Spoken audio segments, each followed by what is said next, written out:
காவிரி மேலாண்மை ஆணைய விதியின்படி காவிரியில் நீர் திறக்க வேண்டும் என்று கர்நாடகாவுக்கு உச்சநீதிமன்றம் உத்தரவு பிறப்பித்திருக்கிறது. இது தொடர்பான கூடுதல் விவரங்களை எமது செய்தியாளர் கிருஷ்ணமூர்த்தி வழங்க கேட்கலாம். வணக்கம் கிருஷ்ணமூர்த்தி. கர்நாடகாவுக்கு உச்சநீதிமன்றம் பிறப்பித்திருக்கக்கூடிய உத்தரவில் என்ன தெரிவிக்கப்பட்டிருக்கிறது? விவரங்கள். வணக்கம். காவிரி நீர் திறப்பு விவகாரம் தொடர்பான வழக்கு உச்சநீதிமன்றத்தில் இன்று விசாரணையானது ஏற்றுக்கொள்ளப்பட்டது. நீதிபதி விக்ரம்நாத் தலைமையிலான அமர்வில் இந்த வழக்கின் விசாரணையானது தொடங்கியது. தமிழக தரப்பில் மூத்த வழக்கறிஞர் வைத்தியநாதன் ஆஜராகி காவிரி நீர் மேலாண்மை ஆணையத்தின் உத்தரவை கர்நாடக அரசு எப்போதுமே செயல்படுத்துவதே கிடையாது என்றும், தற்போதும் காவிரி நீர் மேலாண்மை ஆணையத்தின் உத்தரவை கர்நாடகா செயல்படுத்தாமல் நீரை திறக்காமல் வைத்திருக்கிறது, இதனால் தமிழகம் கடுமையாக பாதிக்கப்படுகிறது என்று வாதம் வைத்திருக்கிறார். தற்போது கர்நாடக அணைகளில் 76% நீர் இருப்பு இருந்தும் நீரை திறக்க மறுத்து வருகிறார்கள். உச்சநீதிமன்ற உத்தரவில் நீர் பற்றாக்குறை ஆண்டுகளில் கூட விகிதாச்சார அடிப்படையில் நீர் திறக்க வேண்டும் என்று கூறப்பட்டிருக்கிறது. ஆனால் அதனை கர்நாடக அரசு அமல்படுத்தவில்லை என்றும் குற்றச்சாட்டு வைத்திருக்கிறார். மேலும் தற்போது காவிரி நீர் மேலாண்மை ஆணையம் வினாடிக்கு 12,000 கன அடி நீர் திறக்க உத்தரவிட்டும் அதை கூட கர்நாடகா செயல்படுத்தவில்லை என்றும், காவிரி நீர் மேலாண்மை ஆணையம் வினாடிக்கு 12,000 கன அடி வீதம் நீர் திறக்க உத்தரவிட்டதே மிக மிக குறைந்த அளவு ஆகும்.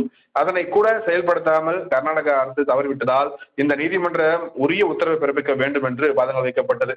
பின்னர் நீதிபதிகள் கர்நாடகா ஏன் தண்ணீர் திறக்கவில்லை என்ற கேள்வியை முன்வைத்தார்கள். இதற்கு பதிலளித்த கர்நாடக அரசு தரப்பில் ஷாம் திவான் ஆஜராகி, இந்த முறை கடுமையான வறட்சி என்பது நிலவிய ஆண்டு கர்நாடக அரசு தரப்பில் தகவல் தெரிவிக்கப்பட்டிருக்கிறது. காவிரி ஒழுங்காற்றுக்குழு கொடுத்த பரிந்துரையின் அடிப்படையில் காவிரி மேலாண்மை ஆணையம் கொடுத்த உத்தரவின் அம்சங்கள் அத்தனையும் பின்பற்றப்பட்டதாகவும், முதலில் 3,500 கன அடி தண்ணீரை திறந்துவிட வேண்டும் என்று உத்தரவு பிறப்பித்தார்கள். ஆனால் நாங்கள் அதை விட அதிகமாக தண்ணீர் திறந்து விட்டோம் என்று கர்நாடக அரசு தரப்பில் வழக்கறிஞர் தெரிவித்திருக்கிறார். இதற்கு பதிலளித்த தமிழக தரப்பில் கர்நாடகம் அதிக நீரை திறந்து விடவில்லை என்றும், கடவுளின் அருளால் மழை அதிகமாக அந்த சமயத்தில் பெய்ததால் உபரி நீர் மட்டுமே தமிழகத்திற்கு திறந்து விடப்பட்டதாக தெரிவித்திருக்கிறார். அதற்கு முன்பாக காவிரி நீர் மேலாண்மை ஆணையம் கொடுத்த எந்த ஒரு உத்தரவையும் கர்நாடக அரசு செயல்படுத்தவில்லை என்றும் அவர் குற்றச்சாட்டு வைத்திருக்கிறார்.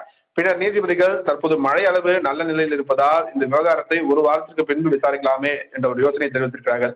அப்போது அப்படியெனில் கர்நாடக அரசின் வாதங்களை இங்கு பதிவு செய்து வைக்க வேண்டும் எனில் அவர்கள் முன்னதாக இந்த அளவிலேயே தண்ணீர் திறப்போம் என்று உறுதியளித்திருக்கிறார்கள். எனவே அதனை பதிவு செய்ய வேண்டும் என்று தமிழக தரப்பில் கேட்டுக்கொள்ளப்பட்டது. கர்நாடக தரப்பில் நாங்கள் முடிந்தவரை தண்ணீரை திறந்துவிடத்தான் முயற்சிக்கிறோம் என கர்நாடக அரசு உறுதியளித்திருக்கிறது. தமிழ்நாடு அரசுக்கு முழுமையாக தண்ணீர் தர வேண்டும் என்பதற்காகத்தான் இந்த புதிய அணையை கட்ட முயற்சிக்கிறோம் என்றும், ஆனால் இவர்கள் முட்டுக்கட்டை போடுகிறார்கள் என்று கர்நாடக அரசு தரப்பில் குற்றச்சாட்டு வைக்கப்பட்டது. மேகதாது விவகாரத்தை பொறுத்தவரைக்கும் முன்வைக்க தமிழக அரசு கடுமையான எதிர்ப்பை தெரிவித்திருக்கிறது.